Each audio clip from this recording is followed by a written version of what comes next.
Ladies and gentlemen, I am honored about this one here today in prime time on the brightest lights, the biggest stage, the only platform where all music and wrestling matters, Sportzwire Radio.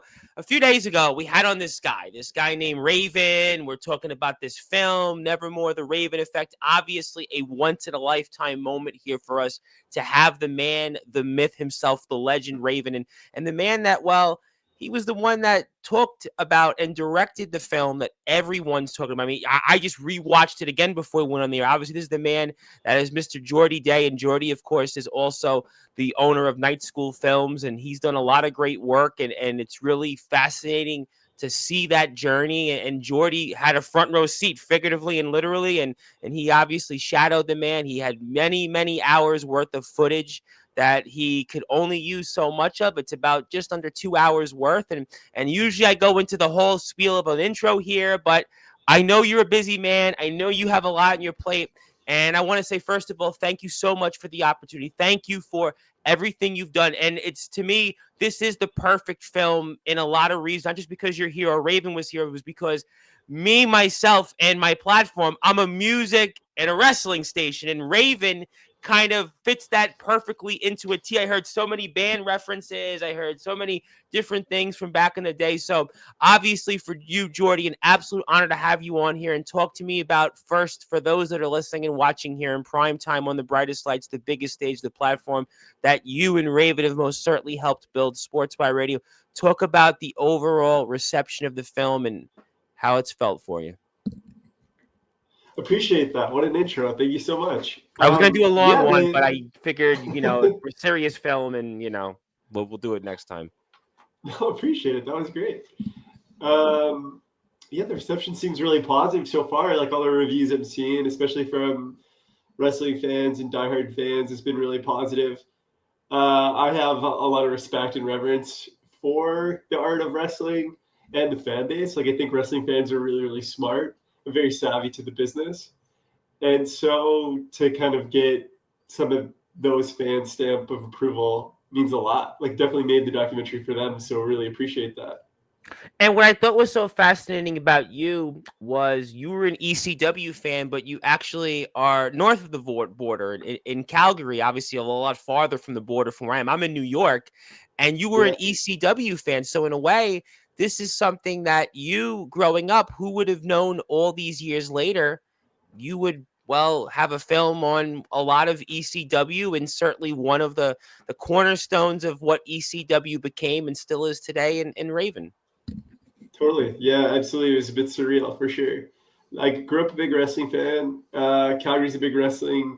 Yeah, obviously. Sure. Yeah, obviously. Yeah, with obviously. The Hearts having come from there. And I had a bunch of older brothers. And so it was kind of a thing of like, which is such a blessing, like, especially like if you're into the arts and if you have older brothers to kind of introduce you to like all the cool shit, like, oh yeah, WWE, like, like with bands too. Yep. It wasn't just wrestling. It would be like, oh yeah, you like if I like heard, like a good Charlotte song or like a pop punk song that was getting radio play, they'd be like, oh no, what you really should Canada, be everybody talks about.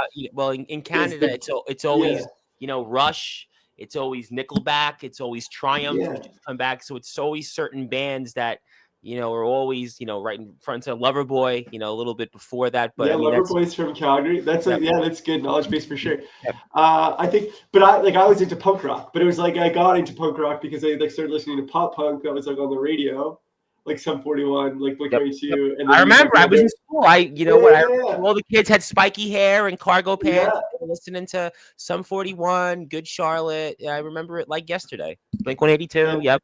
Totally. And then you like my other brothers would be like, oh no, you should be listening to like No Effects. And like, then you like kind of go down that rabbit hole, and then you're listening to, more independent punk music. Yep. And it was sort of the same trajectory with wrestling that like, I was really, really into WWE, like always growing up. Right. And then had an older brother that was like, oh no, you should be watching like ECW. Like this is like this like really exciting kind of alternative thing going on. And it is something like that's happening when you see something like an independent movement that's kind of gaining steam and changing the wrestling business. And I recognized that as a kid. And I was afraid of the ECW wrestlers, which I think was so exciting. It's like an 8-year-old, 7-year-old, And you 8-year-old. interviewed them throughout the movie. I think Yeah, that to me was so fascinating. Tommy Dreamer, yeah, the yeah, Sandman, Rob Van Dam, certainly the man himself, Raven. And then as we go back, 20 plus years ago to today, and then here you are for this movie, which I'm going to put it up, the yes, poster for it, and talking to these men and talking to them about these war stories that they had. I mean, just an yeah, endless amount of war stories that I'm sure you couldn't capture all on film, which everyone's talking about. totally. And I think that there was a lot. I mean, one thing that's kind of, I shouldn't say, I think would surprise most people. If you actually like kind of do the math, it makes sense. But wrestlers, especially those wrestlers, because are very intelligent. Like Sandman, Tommy Dreamer, RVD. These are really, really brilliant guys. Like DDP, Chris Oh yeah, I mean Jericho. Some of the DDP. I most, mean, just he's just yeah. guy's amazing. They all are, and it kind of makes sense because within wrestling, you're especially of that era, you were your own writer. You were help writing the show. You're an artist. Like you would be the same as like successful songwriters. They you had to understand the business, and you had to kind of have an understanding of storytelling and art. And We so talked about bands. Neil Peart, God rest his soul. I mean, he wrote all the concepts for Rush. He was the yeah, main lyricist, and wrestlers, like you said, especially DDP, especially the Sandman, and especially the man that obviously is front and center, Raven. I mean, he conceptually had all of these storylines and he put them together. The Blue Meaning was also a part of the documentary. So, talking about it here, and I'm going to put that poster up for the audience. Was there anything that maybe surprised you in doing this film with Raven and getting a chance to know him and such? yeah, I think so. Like I think I thought wrestlers would be smart, but I think like I knew like obviously like I wanted to make the documentary because I thought I was listening to Raven on a podcast and I thought it was fascinating the way that he viewed the world of wrestling. Um, he looked at wrestling as high art, and in many ways he was kind of like a method actor, like kind of like a Daniel Day-Lewis. He was talking about drawing from his own personal pain and experience to formulate the character, and kind of that sort of acted as a way to work through his own pain. But just in general, he looked at wrestling the same way that like Martin Scorsese looks at a movie, or any artist looks at Sure. their art form. It was with so much reverence and so much intelligence, and so I thought like, okay, like that's a POV that I think wrestling fans would appreciate because they're very smart.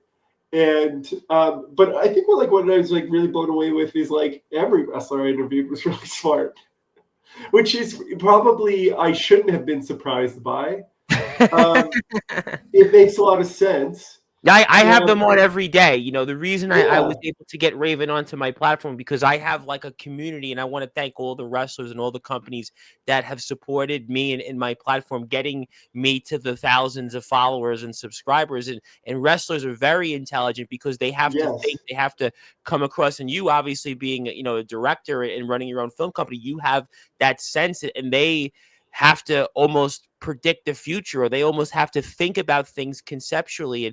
And I think that yeah, that's why it's such a match made in heaven. And I'm curious yeah. about this, and tell me your thoughts, because I know you've done a lot of different things and some other works, but how is doing this film, Nevermore the Raven Effect, compared or maybe contrasted to what you've done in other things in your career?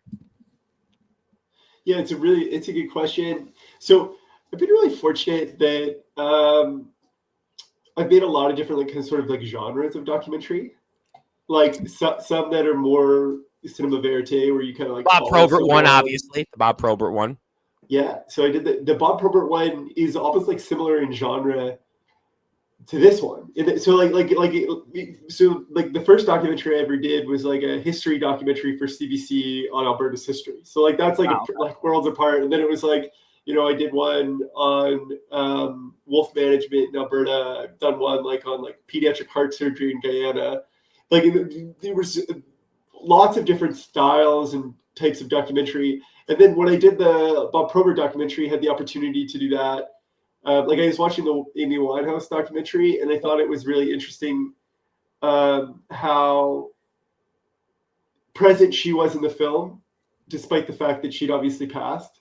Like I've seen a lot of biopic documentaries, but like her presence was felt in that documentary post-mortem. And one of the ways that filmmaker did that was by having her sort of narrate her own film. And so I thought that would be an interesting thing to do with the Bob Probert documentary. And that's what was the impetus for that. When I made the Bob Probert documentary, it sort of surprised everybody how well it did on VOD. Like it kept just like topping all these like charts. And I knew like Bob Probert had, this. I remember Bob Probert. Listen, I everyone collected does. hockey cards. I was a season ticket holder, here in New York for the Islanders for several years before I, got into other things. And I remember Bob Probert very well. He was one of those guys that was like the quintessential 80s and 90s NHL tough guy, like a Marty McSorley, Yes, Chris exactly. King. There were certain guys, Rich Pilon, a guy I interviewed many years ago, just that certain tough guy. And he was one of those guys. When I used to play the NHL video games for Sega, it was always when you wanted to have like the Detroit Red Wings or the Toronto Maple Leafs, because you at least you knew you had a chance with Bob Probert or Wendell Clark. Yeah, well said. Anyway, so like one thing that was interesting about the outcome of that was just that it did really well. Like obviously Bob Probert was like a big star in the NHL, but he wasn't, Wayne Gretzky. He didn't have like a Hall of Fame career like that. No. So it was a tougher sell to like major streamers and whatnot, but it exceeded expectations in terms of how well it did. And I was trying, like a few years went by, like I've done a bunch of other kinds of documentaries, but I was like, hey, I'd like really love to do another like kind of sports biopic. And there's something to be said of doing one on a star in a sport that's a bit of like an unsung hero. Like that's like a formula for success, I feel like, within the documentary biopic world, because right now the ones that like all the major streamers are doing are all on like the A-list sort of stars that get all the attention. And I always felt like Raven was an unsung hero of wrestling, and like judging by the response online, I feel a lot of people sort of make that similar argument. They're like, he changed the wrestling landscape. He came into ECW, he changed the tone of ECW, and that really led to the birth of the Attitude Era. The Attitude Era wouldn't have been what it was without Raven. And then hearing him kind of like talk about wrestling and his career, I was like, well, this is really awesome, because he's got such a brilliant perspective on the business. So he'll be a great sort of Sherpa, tour guide through like a 2-hour documentary. He's like a mind that you want to be inside, in a lens you want to see the wrestling industry through. And he's a great way in to look at that era of wrestling. Like, it's like from an objective perspective, if you are unfamiliar with like 90s wrestling in the Attitude Era, it's like it was just so insane. I know. Like listen, I was a little kid. I remember it was like he was one of those guys that was just on the edge. I think very edgy. Grunge in that era, he fitted to a T. The leather jacket, kind of to the side, and he was very angsty, and he was just sort of in his own cocoon, and I think that's why the documentary has been so successful. We're very honored here to have on Sportzwire Radio the director of it, the historic Nevermore, the Raven Effect film, the one and only Geordie Day. Geordie also is the owner of Night School Films. Please go out there and hit the sub button for us and follow on Instagram. Also, the Raven Effect, you have to go out there and download it. You can do it for $4.99 only a rent if you want to buy the HD version, $14.99 Blu-rays, $27.99. I put the link up here a few minutes ago, and I'll continue to keep putting the links up here throughout the conversation. We're very honored to have on Geordie, and my name is the Reverend Tom Bryce, your voice figuratively and literally, we're all music and wrestling. Going back to Raven, and obviously we had him on here a few days ago, although I had a few minutes with him, but I still nevertheless had that monumental moment here. But were there things that maybe surprised you? Because you're probably going into this, right, and directing the film and getting a chance to know Raven and obviously having all this hours of footage that you filmed. Were there things that maybe surprised you? Maybe you had a predetermined opinion of Raven, and then maybe as you're directing it and now it's been out, maybe you changed your opinion and such? I think fundamentally he's a really nice guy, and I wasn't really expecting that. Like I thought, he's also professional, nice, supportive of young talent. Yeah. So that's good. Yeah, I guess I was surprised by how good of a guy he was. I was kind of expecting him to be a little bit more difficult. I think what surprised me most in the film was that, and I didn't even know this, and I wound up looking it up beforehand in terms of what happened and such. But his dad was the editor of the National Enquirer, Yeah. which blows my mind because it was a very brief moment in time. One of my first jobs, I worked at a supermarket, and one of the first things you would see at the checkout counter was the National Enquirer, and he was the editor, Paul F. Levy. And that's mind-blowing to me that his dad was actually the editor of the National Enquirer. Maybe it kind of makes sense, his IQ and his intelligence and such. Yeah, good point. Absolutely. It was just one of those things, but yet their relationship was so obviously it frames the movie and that character. So if you think about it, and one of the reasons why people should really tune into this movie, because his relationship, you would think, with his father, right? This is the guy that was the editor of the National Enquirer, and what a big deal that was. But yet his father never said "I love you" to him. In the letter he writes in the film, and he's early beginnings of his wrestling career, on his way to what he became, and his dad reads the letter and writes him back, but still doesn't say "I love you." So in some ways, maybe his dad is front and center to what Raven becomes eventually, in some sense. Yeah, that's true. Absolutely. Like, I think that was one thing too, was I think people find surprising if you're a wrestling fan, you're familiar with the Raven character, but then you see those flashbacks of Johnny Polo and Scotty the Body and Scotty Flamingo, and you're like, what's going on here? How could Scotty Flamingo turn into Raven? Those feel like polar ends of the I remember Johnny Polo because he had managed the Quebecers, and then you see him and one of the things in the film was September 2nd, 1994. He sends his obviously letter of resignation, and then just a few weeks later, he morphs into something. If you were watching an old episode of WWF Superstars a few months earlier, you would have never guessed that's the same person, and yet that's exactly what he wound up becoming. And there were so many other things in the film that I didn't realize. The crucifix angle, which later on Stone Cold Steve Austin got crucified, and then that was the night Kurt Angle was an ECW, was going to sign with the company, and then the whole thing with the apology. I thought that was another thing, and then obviously the angle with Kimona and Beulah McGillicuddy. I mean, there was so many things that he was ahead of his time, and today it would have been, either some of it would have been canceled or some of it would have been, no big deal. But he was kind of visionary in that sense, Raven. And I think you, with the film, really show us a tale of that and such. Oh, thank you. Yeah, appreciate it. I mean, the compliment really goes to him, because I do agree.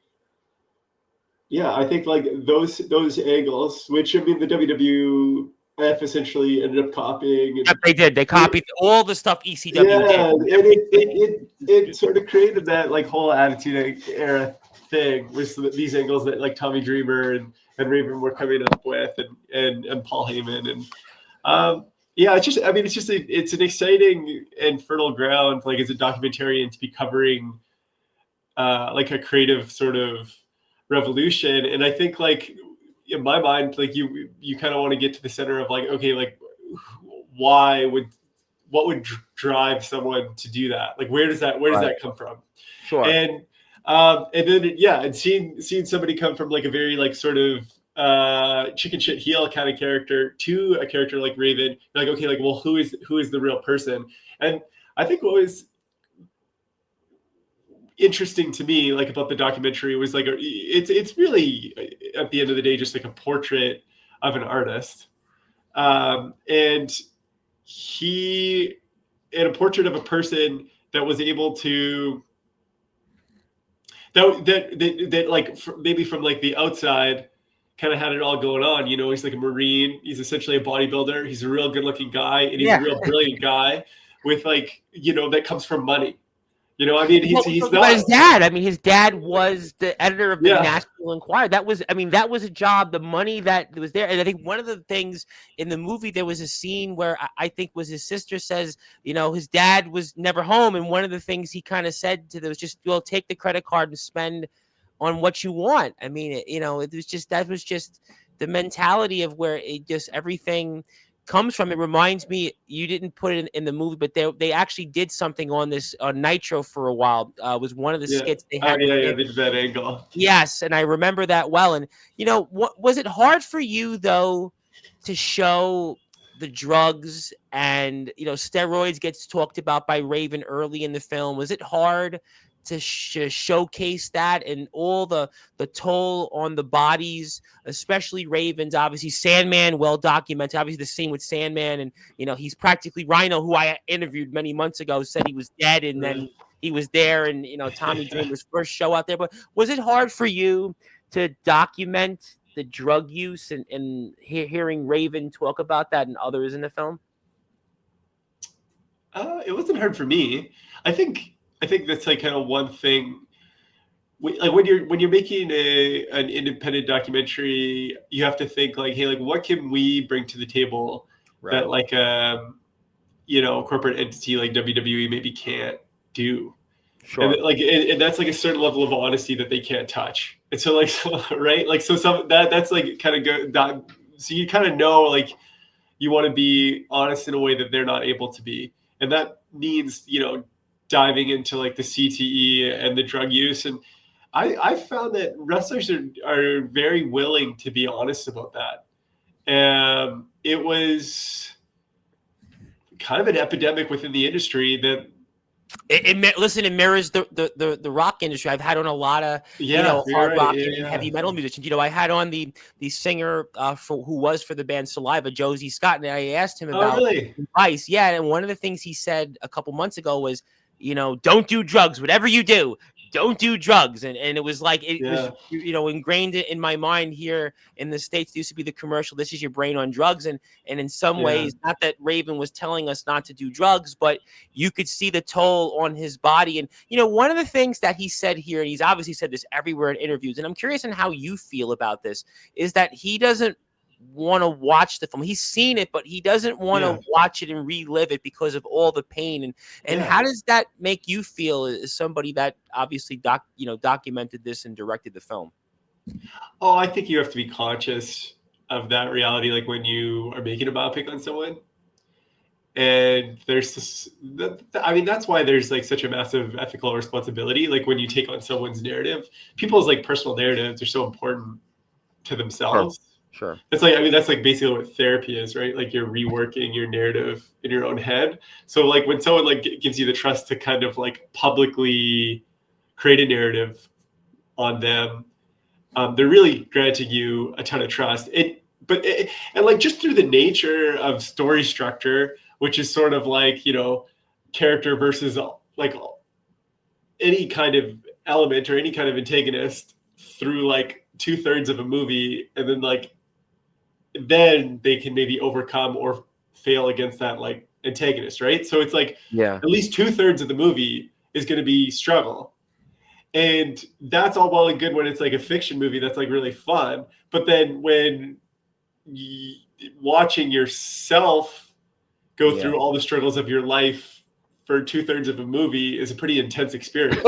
Yeah, true. Good point. That's a good point. I never forget. I had the band Queensryche on and Jeff Tate. I didn't interview Yeah. him, but he had said famously that he doesn't listen to his own music, or he just doesn't because Yeah. he just it's like you've lived that experience. And you know, one of the other things, and I, Right. I want to give you a Interesting. couple things here before we move on and such, is that he had said here, and he said this again elsewhere, is that he doesn't watch wrestling today. He wants to focus his Yeah. energy on other things. And you know Yeah. what's your thoughts on that? That's so fascinating because there are some people that would want to still be involved and have their finger pulse on everything, and yet Raven doesn't really want to watch today's wrestling and such. What's your thoughts on that and such? I think it makes sense. I mean, like he's of the belief that wrestling is storytelling, and Right. today's wrestling is a little bit like there's some good storytelling for sure. The athleticism's off the charts, Yeah, incredible. absolutely. But maybe the storytelling's not as like long form. It's not as edgy. It's maybe not the kind like the level of storytelling that he finds impressive, I guess. Oh, I mean, listen, and ECW. I mean, that there was things there that were done and that were just like you said, off the charts. One of the things also that I thought was so cool that you documented was the crossover. And ECW nailed this to a T. I had mentioned obviously my rock crossover here on my platform, Sportzwire Radio, but to me, ECW didn't care whether they had the licensing rights to song, whether RVD had Pantera Walk, the Impact players had White Zombie. I mean, we know the Sand. I mean, everybody, you could go up and down the list. New Jack, Natural Born Killers. I mean, there's a list of a who's who. Deep Purple, Perfect Strangers with Shane Douglas. I mean, so you could go up and down the list. And one of the really cool things that I thought you nailed to a T with this film was the crossover between music and wrestling. And no better example was having Billy Corgan, who now runs the NWA. And at the time, he showed up at ECW when the Smashing Pumpkins. I remember as a kid growing up in Brooklyn, New York, there was this kid. I played basketball. I hated him. His name George Kennedy. And George Kennedy had a zero for the Smashing Pumpkins. Yeah, George Kennedy. I played bad. We grew up the block from me. Just for whatever reason, it was always a competition because he was one block, I'm one block. We were playing for the same minutes in basketball. And it was just that, that was just the way it was in those days. But, Smashing Pumpkins was the thing, and you got Billy Corgan on the film. I thought that was so cool how you nailed that, Oh, well, just super. Like, I mean, he just happens to be really good friends with Raven. Yeah, I knew Billy Corgan's a guy that, like, is so intelligent that it's, like, it is intimidating. Like, every single, like, even, like, the first question, because he's not just a musical genius. He's like a genius about like everything. Like every single answer, you're like, oh my God. It's so like poetic and perfect and like well structured, and it's such like an interesting point. Well, he's also an interviewer himself. I mean, he runs his own podcast. I watch it every week. Yeah, he has a podcast every week. I've seen it. And he just had on Gene Simmons. He's had on John Five. We got the Motley Crue. I mean, he gets everybody on. So, I mean, Billy Corgan, and he was famously one of the people that Eddie Van Halen in his heyday, God rest his soul, he never talked with anybody. And yet Eddie Van Halen invited Billy Corgan to come to his studios, 5150, to interview him. And like I said, Eddie Van Halen was one of those guys that he didn't really, he wasn't the front guy in Van Halen. This is like in the late 90s, and Billy Corgan, I never forget, famous, he did it for Guitar World. And, so Billy Corgan's the kind of guy that he commands that kind of clout. And just for you to have him, I thought was such an awesome moment. It was awesome. Yeah, it was great. I can't believe we got him either. I can't believe like, this is pretty surreal. Well, I'm glad you did. I mean, and one of the other things, I do want to let you go in a few minutes, but one of the things I wanted to also talk to you about was there was a thing that Lodi had said in the film, and it really struck me, was that they went to so many funerals between 1997 and 2000, and then every place they went to, they were either high or they were on some kind of drug. I mean, that was crazy, right? To think about that you got that in the film. I just thought, to me, that was just a crazy thing, and that I thought about it. And I do remember so many wrestlers in that era dying, and they were all just almost like on drugs anyway.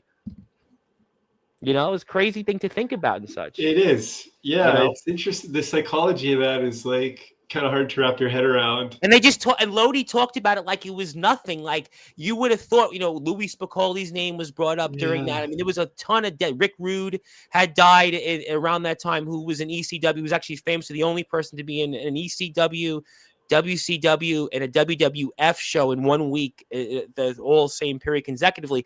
And he had been a part. I mean, there's a litany of wrestlers that had died. You showed some of them in the film, Bowles Mahoney, Scott Hall, and these are people that obviously Raven worked with. But to me, that they just They could have died themselves at that funeral. That to me was why that was such a almost a not a shocking but a fascinating thing to reveal, and you got that on the film.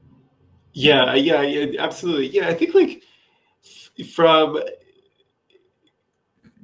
the perspective that like once you contextualize that, I think it makes a little bit more sense. But like when you hear someone sort of say like, we were almost like, oh, I guess they weren't a good drug addict. Like Lodi was speaking about how disassociated they were Yep. from reality in a sense, Yep. like from that emotional pain. And like I think part of that is the drug, but part of that is just like you have to appreciate the pace in which they were living their lives. Oh my God! You know, talking about they're on a different city every 300 single days day. a year. It's 300 days a year. Crazy. And you're drinking, you're doing drugs, you get up, you wrestle, and it's like it's I think it's a bit hard to ground yourself in reality when you're living a lifestyle like that. And I was listening to Raven on the Kevin Nash podcast, and I thought it was kind of interesting that Kevin Nash was talking about the PTSD from it. He's like not that specifically, but just like the wrestling lifestyle, the violence of it, that there is like some psychological aftermath to that and some trauma. And they were talking about that, and I thought that was really fascinating, I think like, because, and that makes sense too, because like in the moment you can't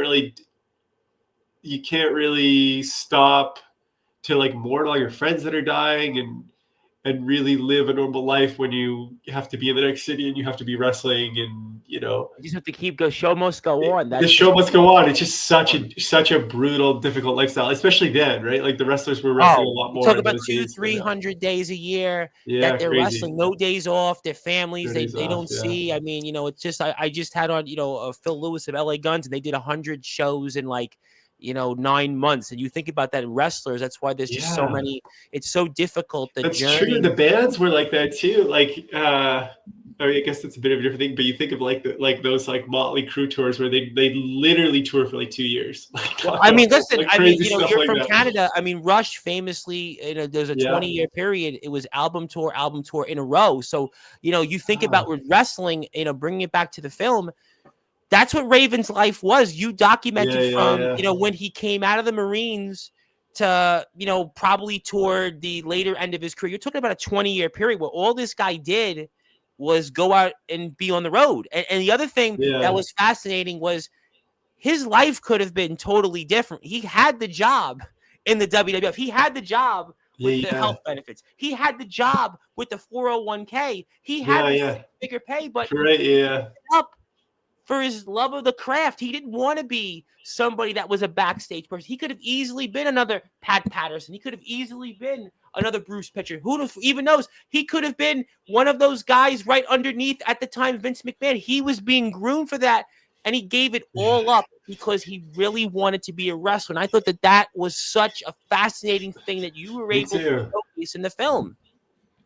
Yeah, and it's not in the documentary, like a conversation that I had with him, but I was like, hey, did you ever like regret that? Or like, did you ever like, because the business is so hard? But I was like, hey, like when you were like struggling to kind of like make it again, were you like, I should have like stayed in WWE? And he was like, no. Not at all. He wanted to be a wrestler. That's the life he wanted. Yeah, he wanted that. He didn't care about the money. He can't. He saw his dad, and he wanted to. That's where it all goes back. And we're very honored here to have one Mr. Geordie Day here for a few more minutes. And he is the director of the film Nevermore: The Raven Effect. You have to go out there and watch it. It's on Amazon Prime. It is awesome. I've been talking about it throughout the evening. I want to give a big shout out to my friend Miss Courtney Wood. She wrote a review on it. She's done some work for Slam Wrestling. We know that in Canada. She's a big ECW Raven fan. I wanted to give her a big shout out because she wrote a really nice piece on this a couple of weeks ago when it got released, and she really encouraged me to go out there and pursue you coming on. Well, other people did, but I want to thank her and all the wrestlers that have supported my platform. Please go out there and support Geordie, support Raven, support everybody that's involved in this film. So go out there. $4.99 to rent, $14.99 to buy the HD version. Blu-rays $27.99. Listen, you're going out for dinner, you're going out for holiday shopping this year to the movie. This is a cheaper and a better deal. You're going to get a bigger bang for your buck. I know I only got a few more minutes with you, but I want to give you a couple things because I am really, really so Yeah. honored to have you on here. And I want to do that here. I got a couple things first for you and then the film. So I'm going to share my screen because, first of all, on this platform, it is now here on this date, December 2nd, 2025, Night School Films Day. So this is for you first. It's your day on all my Thanks. platforms. I'll give you the physical copy when we're off the air. Yeah, if you get That's that. fun.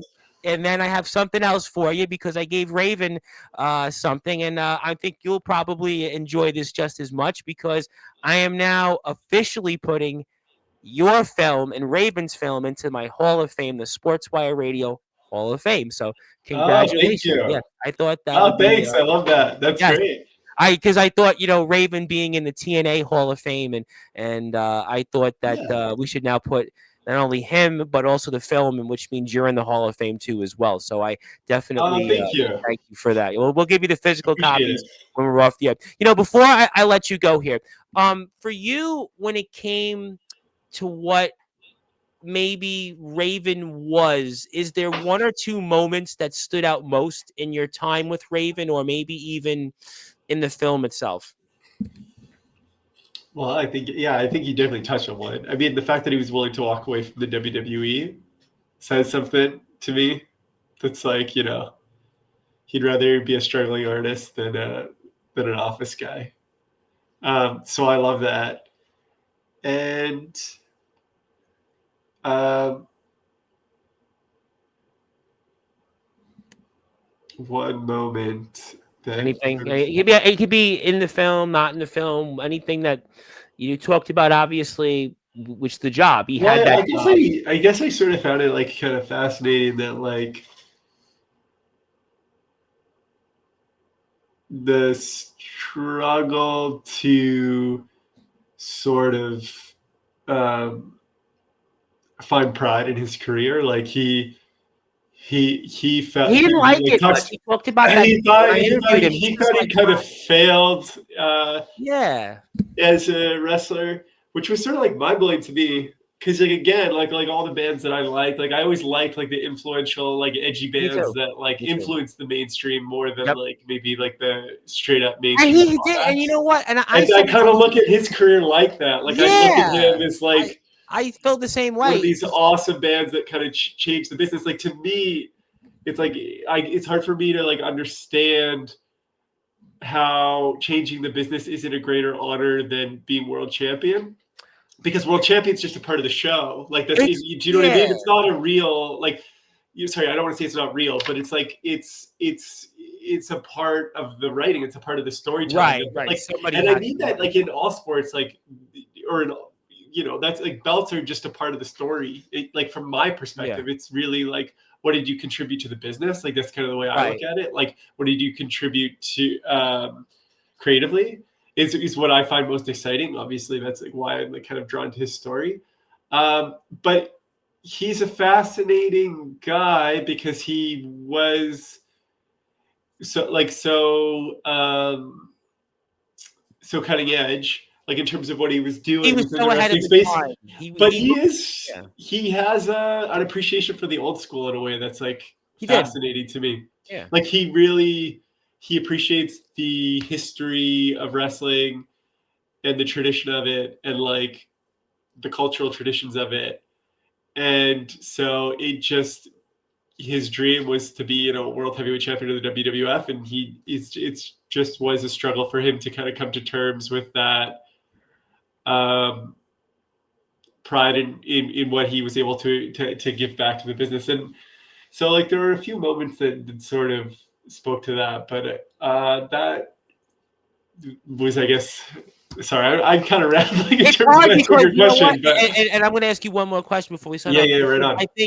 I think, and you look at his career, and sure, he's going to say, "Well, I didn't win the world title," but Yeah, odds of that were astronomical when you think about it, because there's only so many people when you look at in WWE history, WWF history, who won the World Heavyweight Championship, WCW, the Right. same thing. You're talking about, only a handful of individuals, but I look at his career, I think it does stand the test of time because of the Me too. character, Yeah. how influential it was. And I was trying to make him laugh. I had said, I remember playing him, and he was on the cover of WCW NWO Revenge. And I also did point out that he That's was cool. on, Yeah. one of my shows that I in school I met in college was Ben Stein, Win Ben Stein's Money. So I did bring up a few things like, oh, you remembered that? And I was like, yeah, I did remember that. So, I mean, Oh, he that's had his cool. moments. Yeah, he had his moments. I think his career is so fascinating because of just the barriers he had. You go back to Portland, you showed him. You go back to the WCW Yeah. where he was the Flamingo Kid. Then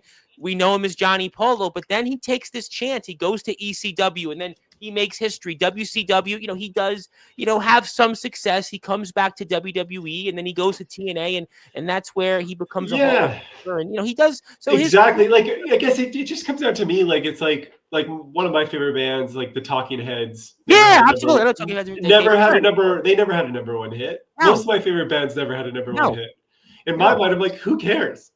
You mentioned the Ramones earlier. The Ramones. It's like looking at your career as a failure because you were Yeah. never number one on Billboard just seems like wild to me. Yeah. It's like there's so many more substantial, more interesting bands and acts Absolutely. that didn't have that, but just did more interesting work. So Sure. hopefully, like the documentary can. Or I'm not really trying to change his perspective, but hopefully it will give. It will kind of give him his flowers in a sense, and people will be able to appreciate what it was that he was able to contribute, and how influential he was to the business. I'm going to ask you one more question.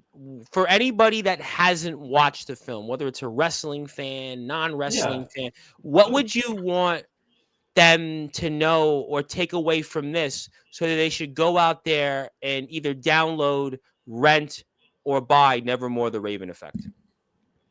Well, I just think it's a unique portrait of a wrestler that I think isn't as cliched as sort of like, the old kind of like Randy the Ram kind of character in the wrestling. Although that movie's unbelievable, but like a beat up guy that's it's sort of a tragic figure in a sense. Like this is more of a celebration of like the brilliant minds behind the storytelling of wrestling.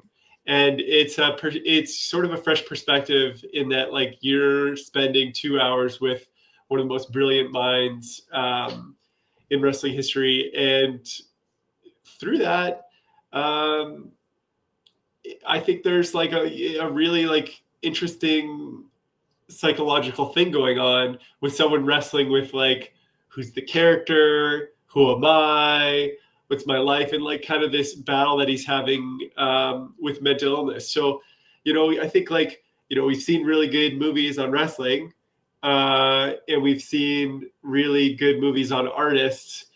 But to see a movie about like an artist within the world of wrestling feels a little bit more fresh to me. And hopefully I think we did a good job of that. And it seems like people agree.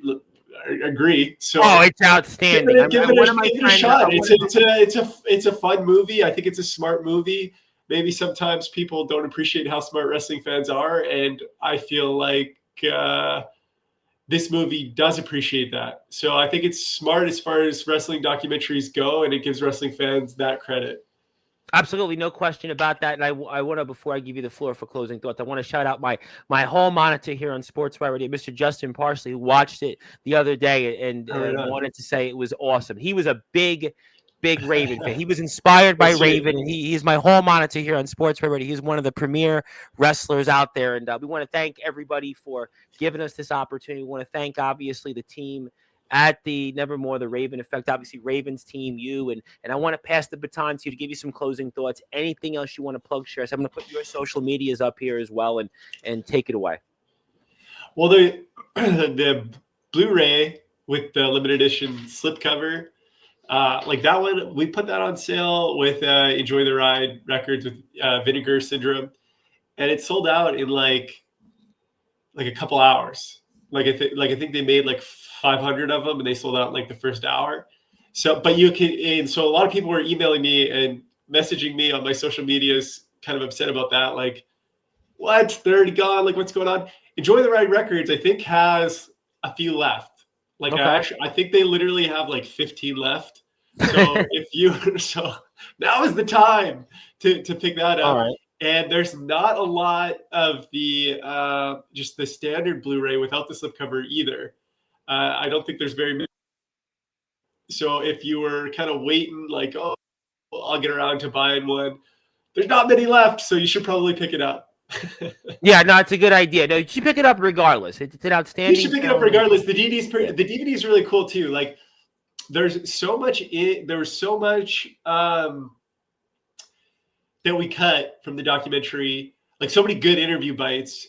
I think the cast of this documentary is like insane. Like the wrestlers that we got. I mean, you on the Jericho, Blu-ray, Blue Meanie, yeah, DDP, Billy Corgan, the I Sandman, know. RVD, Tommy Dreamer. My goodness. Yeah, we were like really Lodi. rivals. Like any wrestling cast, like any assortment of wrestlers interviewed for any documentary, and we got such good interviews from them. And some of the stuff we had to cut because it didn't totally like fit the story structure. But a lot of those bites are on the DVD. So the DVD has a lot of really great special features. So I'm gonna plug the DVD because I really liked working I'm with glad you Joey did, because when I put it up, when I put the link up in Raven's interview, Raven was like, no, they got to get the $14.99 version, the $49. I'm like, no. I was putting up the Blu-ray option. I'm glad that somebody here was in agreement with me. Not that, listen, we love Raven, obviously. We'll get that clear. But Yeah. I was plugging that version on Amazon. He was like, no, get the $4.99, $14.99 version. But I'm glad that you and I are on the same way. Oh, really? Like the yes. Amazon Prime? Yeah, you can get it on digital too. But the Blu-ray is kind of a cool thing to. I like that physical media is kind of back. Like I'm kind of a nerdy guy, so like I like to like collect things. I buy, like, you know what? I buy music still. I love having a physical copy in front of me. I still, it's have the nice. copy. I like buying something so I can have, I've always been, monumental or sentimental with that. I need to have that, and you can do that here on Amazon. You can go where Mr. Day had said. And so please go out there and support this film. It is an absolute honor to have had him on. You can also follow him on X at Geordie Day. You can also go to Night School _films on Instagram to get in touch. We'll be, I'm sure, putting up links throughout when this goes live on YouTube. I'll put it in the description in the chat. And my friend, I want to thank you so much for everything that you've done in documenting this, everything you've done for wrestling and everything you've done for this platform, and even, for Raven. And we'll give you these things when we're off the air. And congratulations on the success of the movie. Anytime you have a documentary coming out in the future, I'm a movie guy. I took drama for 3 years in high school, and nice. I did, for a little while, it reviewed movies. So I would love to, if you have Right another documentary next year or whatever, I'm available, and I'll watch it and we'll talk about it. That'd be great. Thank you. All right. Thanks for having me. Thank you so much, everybody, here for tuning in. My name is the Reverend Tom Bryce. You have voice figuratively, literally, with all music and wrestling matters. If you're here on Sportzwire Radio, hit the share button for us. Also, subscribe, and please support the Raven Effect. Also, support that on Instagram, YouTube, X, Facebook, you name a platform. Go out there and support these guys. Thank you so much. And until then, good morning, good afternoon, good evening, wherever you are on the number one global radio, and it is Sportzwire Radio, with all music and wrestling matters.